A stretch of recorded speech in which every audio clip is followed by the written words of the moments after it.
کرنتھیوں کے نام پالوس رسول کا پہلا خط اور اس کا 11واں باب جو 34 آیات پر مشتمل ہے۔ تم میری مانند بنو جیسا میں مسیح کی مانند بنتا ہوں۔ میں تمہاری تعریف کرتا ہوں کہ تم ہر بات میں مجھے یاد رکھتے ہو، اور جس طرح میں نے تمہیں روایتیں پہنچا دیں تم اسی طرح ان کو برقرار رکھتے ہو۔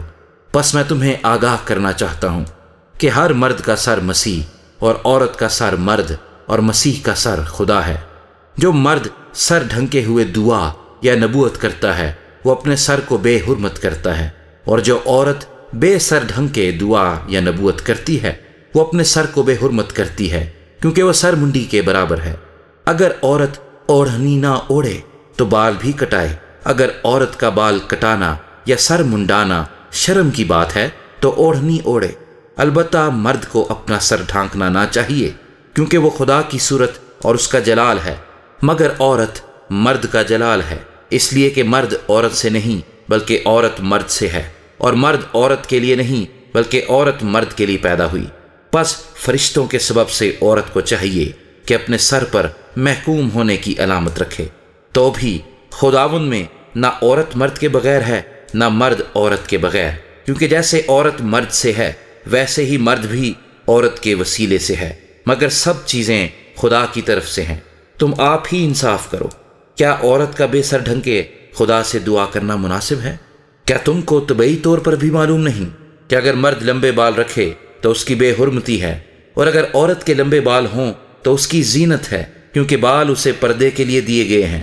لیکن اگر کوئی حجتی نکلے تو یہ جان لے کہ نہ ہمارا ایسا دستور ہے نہ خداوند کی کلیسیاؤں کا۔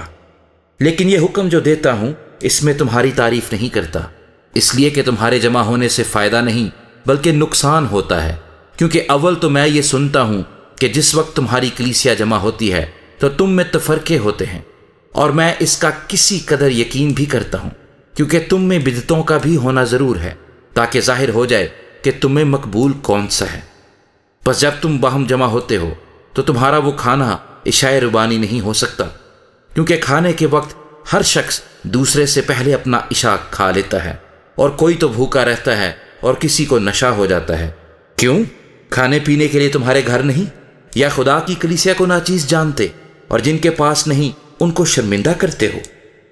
میں تم سے کیا کہوں؟ کیا اس بات میں تمہاری تعریف کروں؟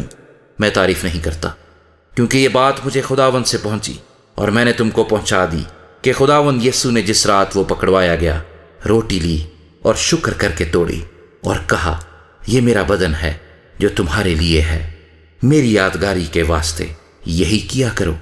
اسی طرح اس نے کھانے کے بعد پیالہ بھی لیا اور کہا، یہ پیالہ میرے خون میں نیا عہد ہے، جب کبھی پیو میری یادگاری کے لیے یہی کیا کرو۔ کیونکہ جب کبھی تم یہ روٹی کھاتے اور اس پیالے میں سے پیتے ہو تو خداوند کی موت کا اظہار کرتے ہو جب تک وہ نہ آئے۔ اس واسطے جو کوئی نامناسب طور پر خداوند کی روٹی کھائے یا اس کے پیالے میں سے پیے وہ خداوند کے بدن اور خون کے بارے میں قصوروار ہوگا۔ بس آدمی اپنے آپ کو آزما لے اور اسی طرح اس روٹی میں سے کھائے اور اس پیالے میں سے پیے، کیونکہ جو کھاتے پیتے وقت خداوند کے بدن کو نہ پہچانے وہ اس کھانے پینے سے سزا پائے گا۔ اسی سبب سے تم میں بہتیرے کمزور اور بیمار ہیں اور بہت سے سو بھی گئے۔ اگر ہم اپنے آپ کو جانچتے تو سزا نہ پاتے، لیکن خداوند ہم کو سزا دے کر تربیت کرتا ہے تاکہ ہم دنیا کے ساتھ مجرم نہ ٹھہرے۔ بس اے میرے بھائیو، جب تم کھانے کے لیے جمع ہو تو ایک دوسرے کی راہ دیکھو۔ اگر کوئی بھوکا ہو تو اپنے گھر میں کھا لے، تاکہ تمہارا جمع ہونا سزا کا باعث نہ ہو، اور باقی باتوں کو میں آ کر درست کر دوں گا۔